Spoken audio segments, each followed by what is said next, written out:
Pakistani Defence Minister has called for a collective NATO military-like alliance among Muslim-majority countries, with India and Israel identified as major adversaries. The proposal envisages expanding the Mecca Joint Defence Agreement to countries such as Qatar and Egypt, potentially pooling military intelligence and defence industrial capabilities. Prime Minister Modi received a telephone call from Israeli Prime Minister Benjamin Netanyahu, during which the two leaders reviewed progress in the India-Israel Special Strategic Partnership, and also exchanged views on recent developments in West Asia. Japan is preparing to send Mitsubishi F-2 fighter jets to India for a bilateral exercise, marking the first deployment of Japanese F-2 fighters to India.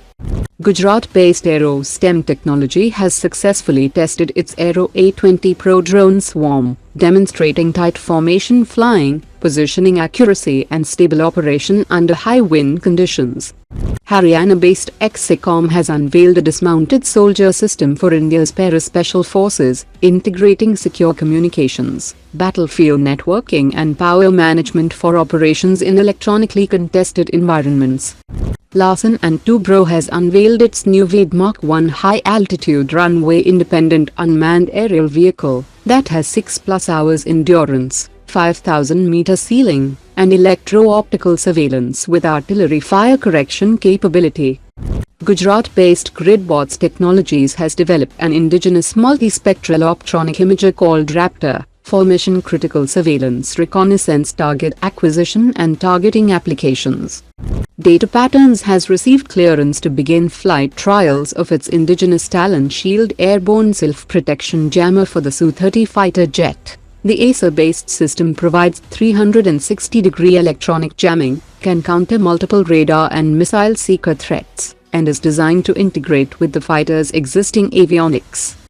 Garden Reach Shipbuilders and Engineers has confirmed that the Indian Navy's Project 80 next-generation destroyer remains in the prospective planning stage and has not yet received acceptance of necessity from the Defence Acquisition Council. Even if approval comes in 2027, the request for proposal could take around 2 more years, pushing tendering towards 2029, with projections indicating 12 warships, starting with an initial batch of 4.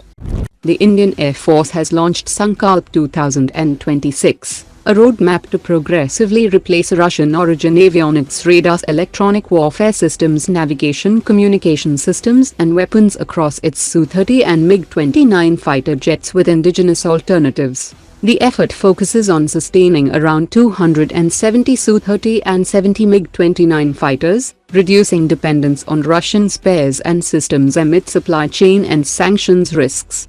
Even amid reports that India is unlikely to proceed with the Su-57, Russia has proposed an expanded Su-57 weapons and unmanned combat ecosystem for India, built around internally carried long-range missiles, stealth strike weapons and collaborative combat drones. The package includes S-70 Optronic B stealth combat drone, the Kh-69 stealth land attack cruise missile, R-77M beyond visual range missile with 200 km range, and the Mach-6 R-37M long-range air-to-air missile with 400 km against high-value targets such as AWACS and tankers. Today's top 3 comments.